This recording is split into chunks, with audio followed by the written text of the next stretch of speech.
অদ্ভুত শব্দে ভেঙে গেল ঘুমটা। ঘড়ির দিকে তাকিয়ে দেখি রাত 1টা বাজে। আমি অমলকান্তি চৌধুরী, কনকদিঘি জগদম্বা হাই স্কুলের শিক্ষক। চাকরির বয়স আজকে সবেমাত্র 8 দিন। মাস্টার্স কমপ্লিট করে বিএড চুকিয়ে বছর চারেক ক্রমাগত ইন্টারভিউ দিয়ে যখন ক্লান্ত হয়ে এসেছি, হঠাৎ বিড়ালের হাতে শিখেছি। ইন্টারভিউতে কলকাতা হয়েছিল মাস 6 আগে।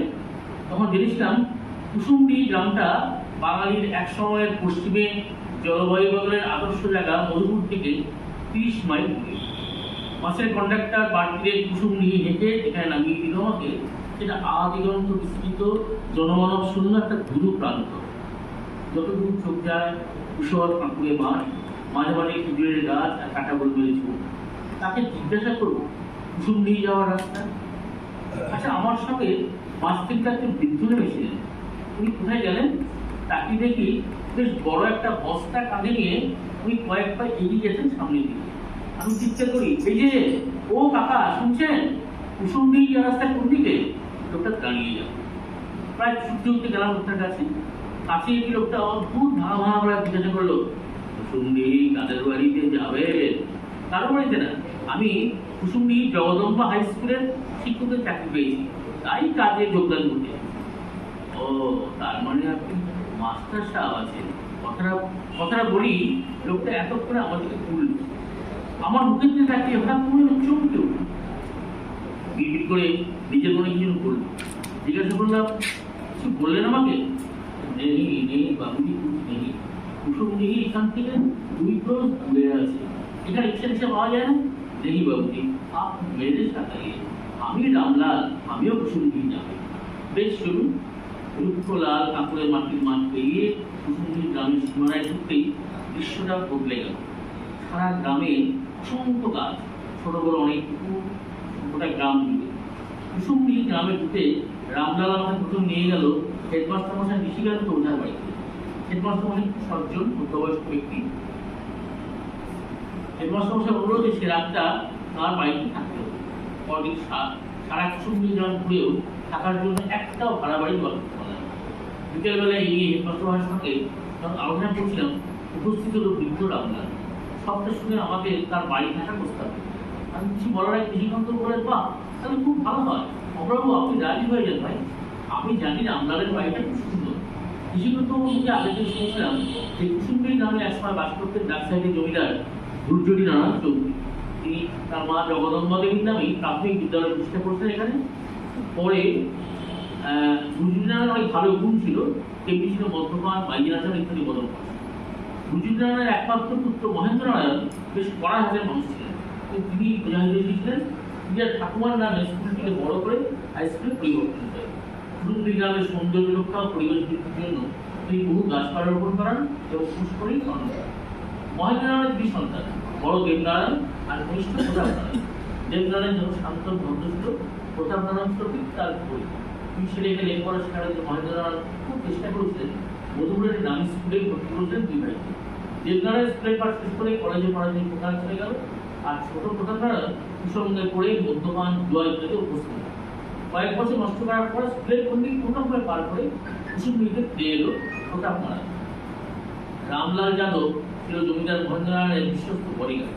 মধুপুর থেকে প্রতাপনারায়ণ গ্রামে ফিরে আসার পর তারও অতিগতি বদলানো গেল। জমিদার দুর্যোধী নারায়ণের আমলে তৈরি রাজ করে তারা গিয়েছিলেন মহেন্দ্র নারায়ণ। প্রতাপনারায়ণ জোর করে সেই ঘর খুলে পরিষ্কার করিয়ে বন্ধু বান্ধব নিয়ে আড্ডা বসালেন। হঠাৎ অসুস্থ হয়ে পড়লেন প্রতাপনারায়ণের মা কমলা দেবী। ভালো চিকিৎসার জন্য মহেন্দ্র নারায়ণ স্ত্রীকে নিয়ে কলকাতায় গেলেন। এই অবস্থায় বাইজি আমদানি করলেন প্রতাপনারায়ণ। নাচ করে প্রতাপনারায়ণ বন্ধু বান্ধব নিয়ে শুরু করে দিল ফুর্তি জুয়া। মাস 3 পরে স্ত্রীকে সুস্থ করিয়ে দেশে ফিরলেন মহেন্দ্র নারায়ণ। ততদিনে বাইজি কৃষ্ণা তার রূপের জালে বন্দী করে জমিদার সবাইকে। বাইজিকে দেখে নাচঘর বন্ধ করতে উদ্যোগ করেন জমিদার। পিতা-পুত্রের গণ্ডগোলে দশম শুরু হলো। তারপর রাতারাতি নিখোঁজ হয়ে গেল প্রতাপনারায়ণ ও কৃষ্ণাবাই। জনশ্রুতি জমিদার মহেন্দ্র নারায়ণ নাকি গুম ঘরে আটকে রেখে দিলেন। সেখানে কৃষ্টি আত্মহত্যা। প্রতাপনারায়ণ নিখোঁজ হওয়ার কিছুদিন পরেই কমলা দেবী মারা যান। জমিদার মহেন্দ্র নারায়ণ উন্মাদ হয়ে যান। সেই অবস্থায় কয়েক বছর থাকার পর তিনিও মারা যান। দেবনারায়ণ বিদেশের পড়াশোনা শেষ করে কলকাতায় ফিরে এসে এক শিল্পপতির মেয়েকে বিয়ে করে কলকাতায় ফিরে হয়ে যান। বাড়ি দেখাশোনা করার জন্য তিনি নিয়োগ করেন রামলাল যাদবকে। জমিদার বাড়ির কাছেই রামলালের জন্য একটা পাকা বাড়ি তৈরি করে দেন। কিন্তু রামলালের বউ এবং ছেলে ভয়ানক অ্যাক্সিডেন্টে মারা যাওয়ার পর রামলাল এখন তার বাড়িতে একাই। জমিদার বাড়ির বর্তমান মালিক দেবনারায়ণ চৌধুরী প্রথম দিকে গ্রামে ভয় করে এলেও ইদানিং গ্রামে আসা ছেড়ে দিয়েছে। তবে প্রতি মাসে নিয়মিত টাকা পাঠান রামলালকে, আর প্রতি বছর স্কুলের উন্নতির জন্য গোটা টাকা প্রয়োগ করে। আমি রামলালের বাড়ির বাড়িতে রামলাল ওর বাড়ির খোঁজ করাটা ছেড়ে দেওয়ার জন্য রামলালের বাড়ি থেকে ৩০ দূরত্বে জমিদার। একদিন রামলাল আমাকে জমিদার বাড়ি দেখাতে নিয়ে গেল। প্রায় ৪ একর জায়গার উপরে গড়ে তোলা বিশাল প্রাসাদ, বাড়ির পিছনে বিশাল বাগান। সেই বাগানের যে এককালে অনেক ফুল ফুটে আমরা, কিন্তু এখন সেই বাগান স্মৃতি। বাগানের অগ্নিকোণে এক বিশাল ঝাঁকড়া পলার গাছ, আর তার কাছে একটা মস্ত বড় পুকুর। আমি সেদিকে এগিয়ে যে রামলাল বলে উঠল, মজাই হল বড় ফুটতলা প্রাসাদের প্রায় প্রত্যেকটা ঘর আমার ঘুরিয়ে দেখ করলাম। তিনি ঘরে দাঁড়িয়ে আসবাবপত্র আমি সবই প্রয়োজন। একতলায় একটা বিশাল বড় ঘরে তালাবন্ধ ছিল। আমি রামলাল জিজ্ঞাসা করলাম, এই ঘরটা তালাবন্ধ কেন? এটা নাচঘর। জমিদার বলেন যেন না এই ঘর তালা করে বন্ধ করে গেছে। সেই ঘরে ফিরে রামলাল আমাকে সাবধান করে দিয়েছিল যে রাত্রে আমি যেন কোনো কারণেই বাইরে না যাই। কোনো শব্দ শুনতে পারলে রামলালকে ডাক। জমিদার বাড়ি থেকে আসার পরের দিনের ঘটনা। গভীর রাতে ঘুমের আওয়াজে ঘুমিয়ে গেল, আর তার সাথে কানে ভেসে এলো সড়কের আওয়াজ। মনের ঘুরঘুর মনকে পাশ থেকে ঘুমানোর চেষ্টা করলাম, ঘুমেও টানার সময়। 2 দিন পরে আজকে আবার সেই ঘুমের আওয়াজ, আর সেই সঙ্গে সড়ক বাজারের আওয়াজ ছেড়ে গেল। ঘড়িতে তখন ঠিক রাত্রি 1টা। বুঝলাম, ভালো করে শোনার চেষ্টা করলাম। মনে হলো শব্দ শুনে আসছে জমিদার বাড়ি নেই। উত্তর নেমে এলাম। রামলালের বাড়ির ঘর গানটি মনে হলো যেন সরলের সুর আমাকে টানছে। 2 দিন আগে পূর্ণিমা গেছে, তাই এখন মধ্যে হচ্ছে চাঁদারোই বেশ পরিষ্কার দেখা যাচ্ছে জমিদার বাড়ি। পায়ে পায়ে এগিয়ে গেলাম, সেদিকে পড়ে লাগা মানুষের মধ্যে এগিয়ে গেলাম। জমিদার বাড়ির সরলকে ফাঁক হয়ে গেলাম, গিয়ে পিড়ি একটু ঢুকলাম। ঘুমের আওয়াজ ভেসে আসছে একতলার সেই বড় ঘর। কাছে গিয়ে দেখি ঘরের দরজা খোলা, ভারী দামি পর্দা ঝুলছে দরজার সামনে। দরজা থেকে ঘুরে সমস্ত করে জানলাম। ঘর করে ফাঁক করে ঘরের ভিতরে থাকলাম। ঘরের ভিতরটা সারবাতি আলোকিত, মুখ করে নাচছে অসামান্য সুন্দরী একজন যুবক। নির্দিষ্ট মনে সরল যাচ্ছে। যুবককে দেখতে পাচ্ছি কেমন যেন ধোয়া অস্পষ্ট লাগছে।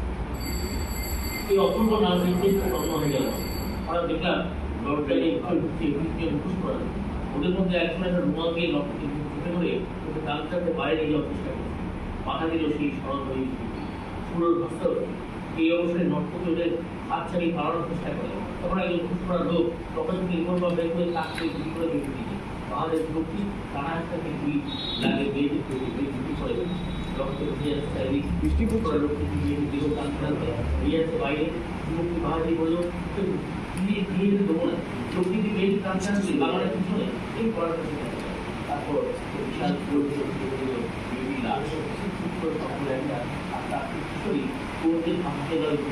আমি তো মা দেওয়ার করতে গেলাম। তখন মনে হলো এই জন্য আমার হাত ধরে দেখি আমার মুখে চারটি তাকে বুঝতে পারি রামলালের বাড়ি। রান্না করলো না, এখন আমি একটু ঠিক আছে, কি হয়ে যাবো? আমি তখন মাথা ভাড়া করে থাকতাম। রাত্রিতে দেখা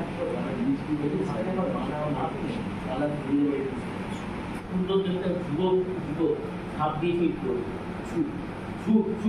সব ছুটছে বাবু। মানে আমি নিজে ছুটে গেছি, ছুট দেখতে পাবো। ছোট বলতাম না।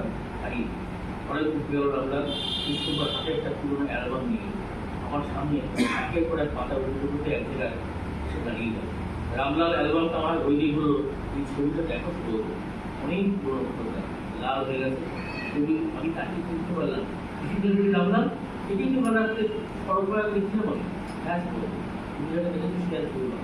জমিদার মহেন্দ্র নারায়ণের ছোট ছেলে প্রতাপ নারায়ণ চৌধুরী। আর যে ঘটনাটা কাল দেখেছি তার মধ্যে 10 থেকে 30 বছর আগে। মানে আমি সময় মতো না পৌঁছালে কৃষ্ণা বাইক আমার কে নিয়ে দূর করতে আমাকে কেন তুই এখন বুঝতে পারছো না? তুমি আমার খুব সুন্দর, তাই আজ তুমি কৃষ্ণ ভাই হয়ে যাও না। তুমি কি বলছিলাম না? আরো করে থাকি আরো করে থাকি আরো লাগে কথাবার্তা বলছি। এটা তো আমারই হতো, হ্যাঁ আমারই হতো, কিন্তু কোনো রকম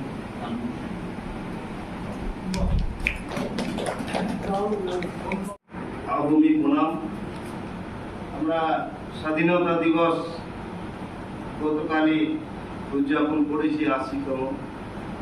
আমার যে কবিতা, যার জন্য আমাদের এই স্বাধীনতা আমার মনে হয় তাকে নিয়ে, কিন্তু তার প্রতি সম্মান এখনো হয়তো যথোচিতভাবে হয়। নেতাজি, এ অসম সাহসী বীর নেতাজি তুমি, তোমার জন্যই ব্রিটিশ রাজ শক্তি ছাড়লো এ ভূমি। ICS পাস করেও নিলে না চাকরি, দেশ মাতার সেবা করে করলে বাহাদুরি। বাসনের বস্তাতে তুমি ঢুকে এলগিন রোড ছাড়লে, এমন দুঃসাহস ও দুর্জয় পদক্ষেপ ভারতবাসীকে দেখালে। গোমো রেল স্টেশন থেকে কালকা মেলে চেপে গেলে বিদেশে মৌলভী গিয়াসউদ্দিনের ছদ্মবেশে। এদিকে কলকাতার এলগিনের বাড়িতে তুমি নেই সে কাহিনী প্রচার করলো আকাশবাণীতে দক্ষ ব্রিটিশ বাহিনী। ছদ্মবেশ ধরে রইলে বিদেশে বেশ কিছু কাল, শেষ পর্যন্ত রাশিয়া হয়ে তুমি ছুলে জাপানের দাল। তোমার বুদ্ধি বল চাতুরি কৌশল রণ বলেই না দায়িত্ব পেলে গোটা ব্যাটালিয়ন। যুদ্ধবন্দী সৈনিক তোমায় সেদিন দিলেন আখ্যা, নেতাজি বলেই সকলে করলো তোমার ব্যাখ্যা। সকলের কানে দিলে তুমি জয় হিন্দ মন্ত্র, জাতি ধর্ম বর্ণ ভুলে সবাই তখন এক তন্ত্র। সমুদ্রের তলা দিয়ে করলে যাত্রা শুরু, মালয় বন্দর হয়ে গেলে টোকিও জাপানের রাজধানী। মহান বিপ্লবী রাসবিহারী তথায় গড়েছিলেন আজাদ হিন্দ বাহিনী। কাঁধে তুমি তুলে নিলে আজাদ হিন্দ বাহিনীর ভার, অতঃপর তোমার দায়িত্ব বাড়লো অপার। 1943-এর 21 অক্টোবর সিঙ্গাপুরে তুমি জাতীয় সরকার করে পণ করলে স্বাধীন করবে ভূমি। মণিপুরের মাটিতে তুললে ত্রিবর্ণ রঞ্জিত জাতীয় পতাকা, ভাবলে সেদিনই স্বাধীন হবে ভারত বিধাতা। দিনটি ছিল 30শে ডিসেম্বর 1944 সাল। ভারতবাসী কথা মনে রাখবে চিরটা কাল।